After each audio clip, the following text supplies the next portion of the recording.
सुबह की वीडियो में मैंने आपको बताया था कि पोलैंड, स्लोवाकिया और बुल्गारिया ये 3 देश यूक्रेन को अपने मिग-29 और सुखोई Su-25 फाइटर जेट्स दे सकते हैं। अमेरिका द्वारा इन तीनों देशों के ऊपर काफी दबाव बनाया जा रहा है कि ये तीनों देश जल्द से जल्द अपने मिग-29 और सुखोई Su-25 यूक्रेन को दे दें, क्योंकि यूक्रेन की एयरफोर्स के पायलट्स को यही प्लेन ऑपरेट करने का एक्सपीरियंस है। यूक्रेन क्योंकि सोवियत यूनियन से अलग हुआ था तो उसके पास भी उसी समय के फाइटर जेट्स हैं। लेकिन जैसे ही खबरें मार्केट में आई, रशिया ने सीधा धमकी दे दी कि यूक्रेन की एयरफोर्स की मदद के लिए जिस भी देश की एयरफील्ड से ये फाइटर जेट्स आएंगे, रशिया उस देश को इस वॉर में पार्टिसिपेंट मानेगा, यानी रशिया उस देश को युद्ध में शामिल मानेगा और फिर यूक्रेन की तरह उसके ऊपर भी हमला करेगा।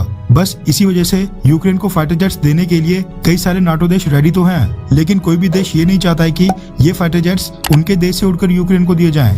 पोलैंड को डर है कि अगर यूक्रेन को फाइटर जेट्स देने पर रशिया ने पोलैंड के ऊपर हमला कर दिया, नाटो देश उसको डिफेंड करने, उसकी रक्षा करने तो आएंगे, लेकिन बैटलफील्ड पोलैंड बन जाएगी।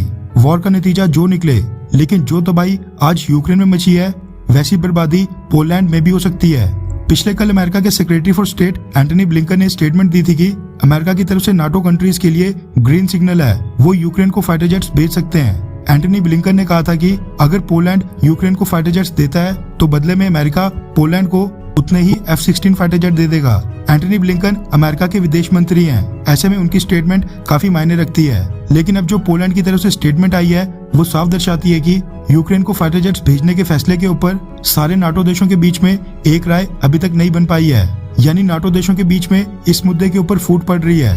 रेफरेंस के लिए आपकी स्क्रीन के ऊपर रिपब्लिक भारत के आर्टिकल का स्क्रीनशॉट है, जिसके मुताबिक पोलैंड ने कहा है कि यूक्रेन को मिग-29 फाइटर जेट्स भेजने को लेकर पोलैंड की अमेरिका के साथ कोई भी डिस्कशन नहीं चल रही है। पोलैंड ने कहा है कि उसके फाइटर जेट्स अपने एयर बेसिस के ऊपर तैनात हैं, वो ना यूक्रेन को अपने फाइटर जेट्स भेजेगा बल्कि अपने एयरपोर्ट्स का भी इस्तेमाल नहीं करने देगा। यानी अगर कोई और नाटो देश यूक्रेन की मदद के लिए फाइटर जेट्स भेजने का ऑफर देता है तो पोलैंड नाटो का सदस्य होते हुए भी अपने एयरपोर्ट तक का इस्तेमाल नहीं करने देगा।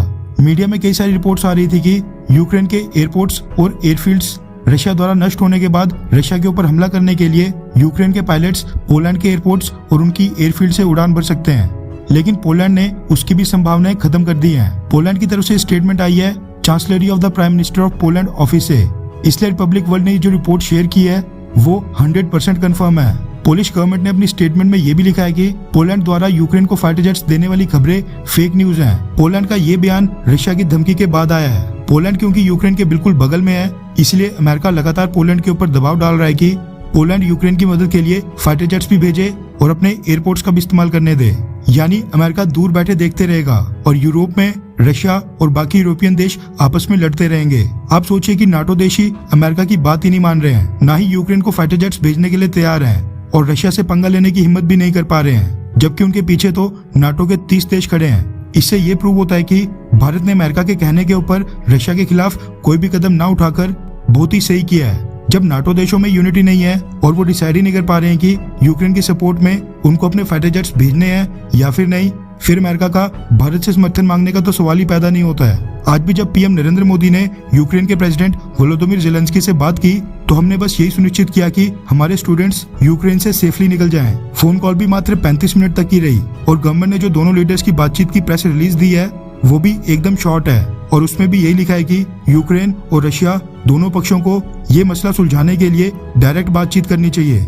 जिस तरह बाकी कई सारे देश इंटरवीन करने की कोशिश कर रहे हैं, भारत तो इस लफड़े में पड़ ही नहीं रहा है और ना ही हमने बाकी देशों की तरह दोनों के बीच मध्यस्थता का ऑफर दिया है। खैर, आपको क्या लगता है कि क्या यूक्रेन क्राइसिस को मोदी गवर्नमेंट अच्छे से हैंडल कर पा रही है, हाँ या फिर ना? नीचे कमेंट करके अपनी राय जरूर बताएं।